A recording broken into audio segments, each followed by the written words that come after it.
আমাদের এখানে দুদিন ধরে এত বৃষ্টি পড়ছে, তাই ভাবলাম সকাল সকাল একটু খিচুড়ি, ভেন্ডি ভাজা আর তার সাথে একটু চিকেন করব। সেই জন্য যথারীতি কর্তামশাইকে বাজারে পাঠিয়ে দিয়েছি। দেখছেন ঘড়ির দিকে তাকিয়ে দেখছি কখন সে বাজার থেকে ফেরে, আর হাতে গরম 1 কাপ চা নিয়েছিলাম। দেখুন এত হাওয়া দিচ্ছে, আমার চাটাকে যেন ঠান্ডা করে দিচ্ছে। ওই যে কর্তামশাই চলে এলো বাজার থেকে, তারপরে তার হাত থেকে চিকেনটা নিয়ে সমস্ত কিছু আমি রেডি করে ফেললাম। তারপর কড়াইয়ে তেল চাপিয়ে একটু চিনি দিয়ে শুকনো লঙ্কা, তেজপাতা আর গোটা গরম মশলা দিয়ে পেঁয়াজটাকে ভালো করে ভেজে নিলাম।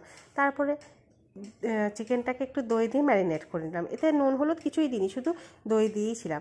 তারপরে পেঁয়াজ ভাজা হলে আদা রসুন পেস্ট দিয়ে, তারপরে যেসব বেসিক মশলাগুলো আমরা প্রতিদিন দিই, জিরে ধনে এসব সমস্ত, হলুদ এসব দিয়ে আরও কষিয়ে নিলাম। হ্যাঁ, আর আমি সবসময় রান্নাতে কাঁচা লঙ্কা ব্যবহার করি, সেই জন্য হয়তো আমার রান্নার রঙটা সেরকম হয় না, কিন্তু স্বাদটা কিন্তু হয় অস্বাভাবিক। আর ওই যে দেখলেন আমার ফাঁকিবাজি রান্নার ট্রিক, আমি সকালে খিচুড়ি বসিয়েছিলাম ঠিকই, কিন্তু খিচুড়িতে কিছুই দিইনি, আমি শুধু চালে আর ডালে ভালো করে ধুয়ে জল দিয়ে বসিয়ে দিয়েছিলাম, আর কয়েকটা গাজর কুচি দিয়েছিলাম। হ্যাঁ, তারপরে মনে পড়লো ওটা তো মশলা দিতে হবে। তারপরে মনে হলো আমি তো চিকেনের মশলা কষবই, তার থেকে আর ভালো মশলা কী হতে পারে বলুন। তাই চিকেনের মশলাটা কষতে কষতে 1-2 হাতা তুলে দিলাম, আর একটু নুনটা কম হয়েছিল বলে একটু নুনও দিয়ে দিলাম তার সাথে। তারপরে দেখুন চিকেনগুলোকে দিতেই কেমন ঢাকা দিয়ে দিয়ে কষতে কষতে দেখছেন কেমন তেল বেরিয়েছে।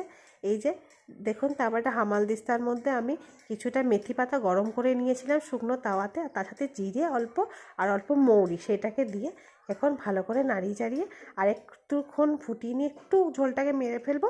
তারপরে নামিয়ে নেবো আমাদের মেথি চিকেন। তারপরে দেখুন এই যে আমাদের রেডি হয়ে গেছে মেথি চিকেন, আর এখানে খিচুড়িও রেডি, তাই সঙ্গে সঙ্গে সার্ভ করে